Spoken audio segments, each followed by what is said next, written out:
Saudara, selain obat corona yang dikembangkan oleh UNER bersama BIN, ada pula imunomodulator yang merupakan hasil penelitian Lembaga Ilmu Pengetahuan Indonesia atau LIPI. Imunomodulator diyakini dapat meningkatkan kekebalan tubuh melawan COVID-19.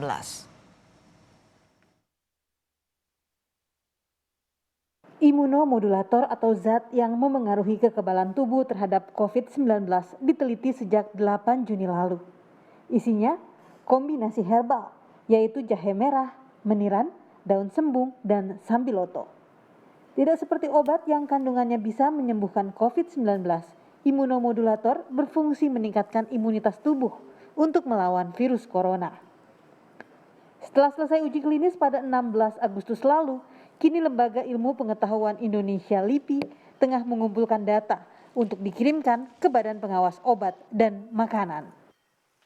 Imunomodulator itu sebagai untuk meningkatkan sistem imun kita sehingga sistem imun kita kembali bekerja untuk melawan si virus tersebut. Kita coba sebenarnya yang pertama adalah kombinasi herbal. Nah, kombinasi herbal itu terdiri dari biodiversitas asli Indonesia seperti jahe merah, meniran, daun sembung, dan sambiloto. Dan yang kedua adalah jamur cordyceps. Nah, jamur cordyceps ini memang aslinya dari Asia Timur, banyak digunakan oleh Jepang, Cina, Korea, dan segalanya. Sementara itu, Rumah Sakit Darurat Wisma Atlet Kemayoran membenarkan telah rampung melakukan uji klinis imunomodulator herbal kepada 90 pasien COVID-19. Menurut Koordinator Wisma Atlet, tidak ada masalah efek samping yang dirasakan 90 pasien sampel dalam penelitian ini. Meski demikian, sejauh mana hasil dari pemberian imunomodulator herbal ini masih harus dilakukan penelitian lanjutan. Pasien diberikan, mereka ada kriteria terutama memang yang ada gejala ringannya. Ya, tadi kalau tidak ada gejala nggak mereka kerjakan. Dan mereka memberikan 3 macam obat, satunya jamur, satunya juga yang imunomodulator yang diteliti, kemudian placebo. Dan hasil tersebut kemarin dari Ketua Tim Pak Master Ria menyampaikan bahwa beliau tidak akan menyampaikan hasil itu karena hasil itu yang bisa menentukan adalah dari Badan POM. Nah, itu yang dikirim ke sana. Pengumuman resminya belum ada. Hanya kemarin memang penutupan selesainya penelitian bahwa sudah dilaksanakan 90 karena 90 nggak serentak ya. Mungkin dalam seminggu ini baru dapat 2 pasien, minggu berikutnya pada 5 pasien karena memang ada kriteria-kriteria khusus yang menjadi persyaratan untuk sebagai pasien sampel.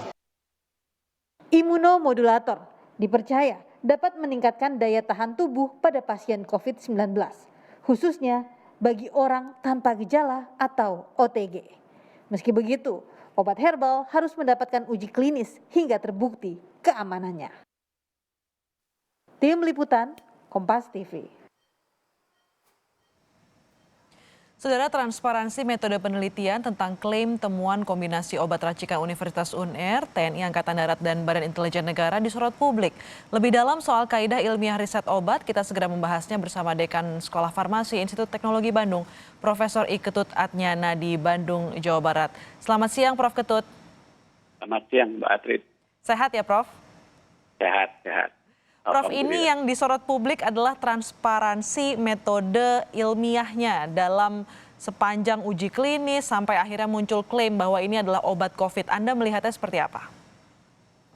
Terima kasih, Mbak Astrid. Jadi yang pertama saya tentu sangat mengapresiasi upaya yang sangat baik dari teman-teman dari berbagai kalangan dari sejak pandemi ini merebak sampai sekarang, termasuk pencarian terapi baru seperti itu.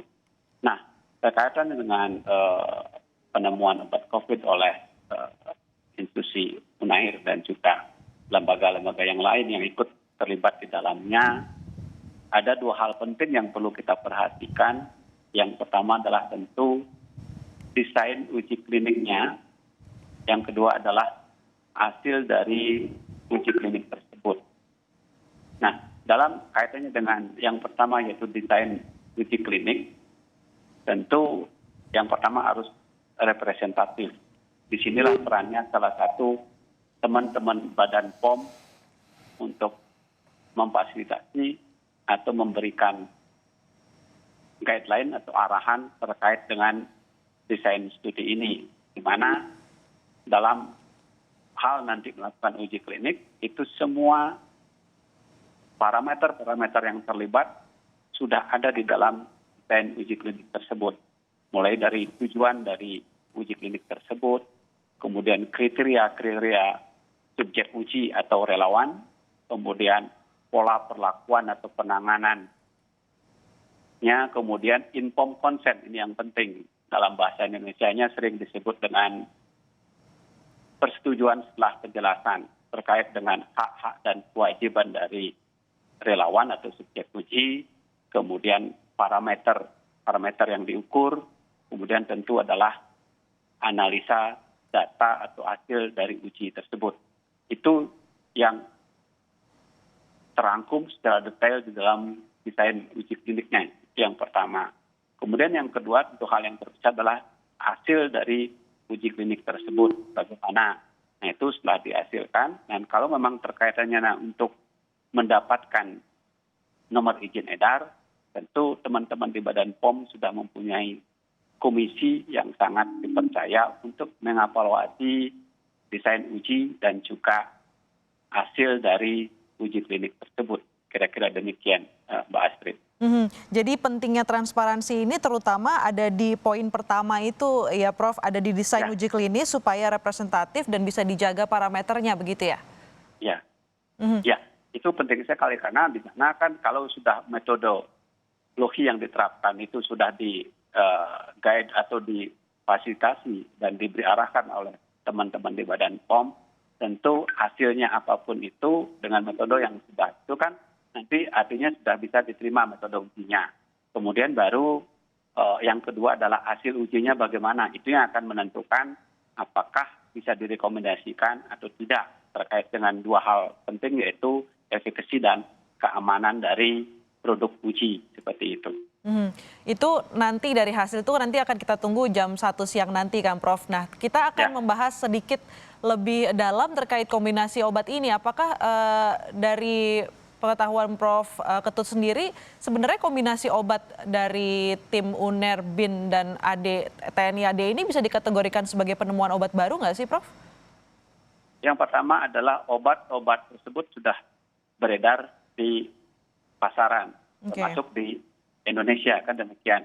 Kemudian ketika ada ide atau inovasi untuk mengkombinasikan dengan tujuan atau indikasi yang baru, disinilah mungkin poin barunya seperti itu. Artinya kombinasi tunggal-tunggal sediaan tersebut untuk tujuan atau indikasi yang baru. Disinilah poin pentingnya kenapa uji klinik itu diperlukan atau sangat penting karena semua obat-obat yang beredar di pasaran itu adalah berbasis dengan studi atau uji klinik yang representatif yang sudah dievaluasi oleh badan regulasi di masing-masing negara termasuk di Indonesia yaitu oleh Badan POM. Jadi ketika nanti kombinasi ini diharapkan untuk indikasi yang baru tentu harus melalui Badan POM untuk dievaluasi untuk mendapatkan izin edar. Kira-kira demikian.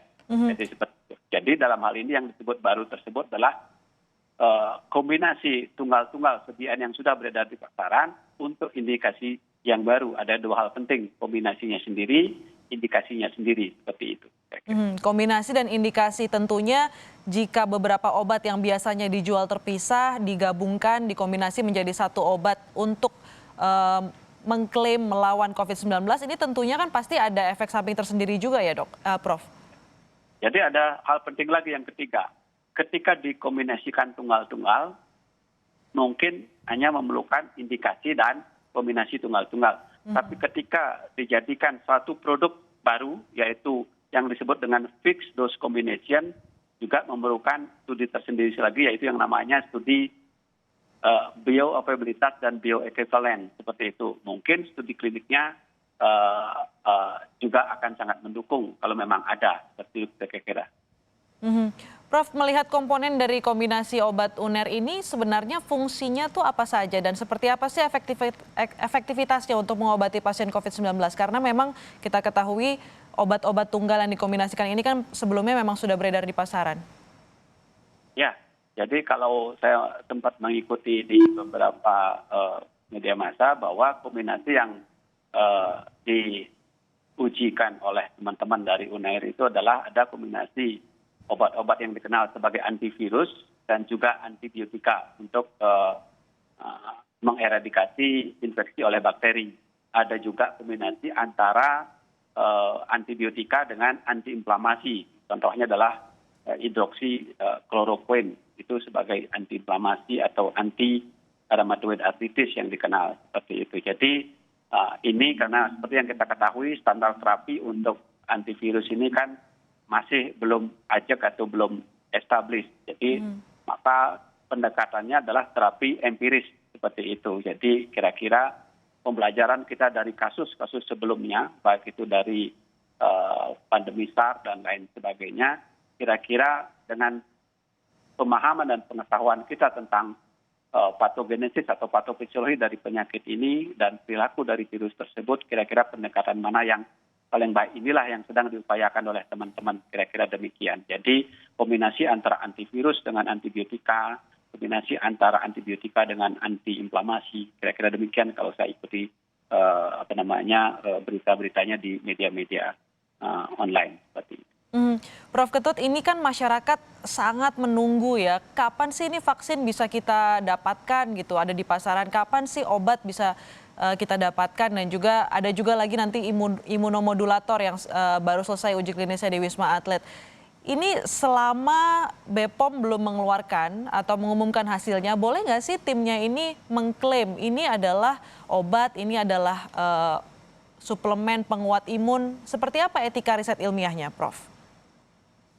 Karena semuanya sudah ada regulasinya, Mbak Astrid. Jadi ketika produk obat, apalagi obat adalah menurut saya adalah komoditi yang paling ketat diatur di dunia atau di alam semesta ini, kan demikian. Karena semua ada regulasinya, mulai dari bahan baku sampai obat tersebut sampai ke pasien atau masyarakat. Itu semua ada regulasinya, termasuk kalau obat ingin beredar di Indonesia harus mendapatkan nomor izin edar dari Badan POM. Nah, untuk mendapatkan nomor izin dari Badan POM, kebetulan saya puluhan tahun ikut membantu teman-teman di Badan POM, terutama di Deputi 1, sekarang saya membantu di Deputi 2. Seperti itu adalah melalui evaluasi yang semuanya bahasanya adalah sangat-sangat ilmiah.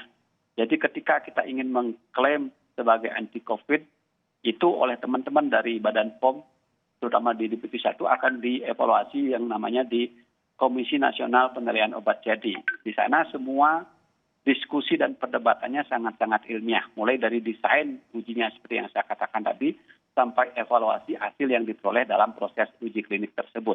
Nah, dari sana teman-teman dari Komnas POJ tersebut akan memberikan rekomendasi kepada Badan POM mana obat yang boleh mendapatkan izin edar, mana boleh obat yang masih ditangguhkan atau ditolak sesuai dengan kaedah-kaedah ilmiah yang berlaku. Kira-kira demikian, Pak. Jadi klaim dan hasil itu hanya boleh diumumkan, dipublikasikan setelah BPOM menyetujui dan mengeluarkan nomor edar tersebut ya, Prof?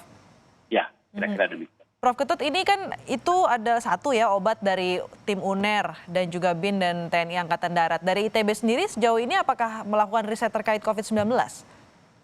Nah, di sini kan terkait dengan COVID, kita secara secara bekerja sama maupun secara kelompok-kelompok tertentu tetap melakukan kerjasama. Tim kami sedang mencoba mendesain sebuah walaupun masih preliminary, yaitu untuk mencari kandidat vaksin, yaitu rekomendan vaksin. Kebetulan kerjasama dengan 3 fakultas, yaitu Fakultas Farmasi, Fakultas Biologi, dan Fakultas MIPA di ITB. Dan kemudian saya kebetulan sebagai timnya ikut di penelitian uji klinik untuk imunomodulator dari LIPI, UGM, dan Badan POM, serta Kemenristek sebagai anggota dari Data Safety Monitoring Board untuk uji yang baru selesai dilakukan oleh LIPI di Rumah Sakit Darurat Wisma Atlet, seperti itu.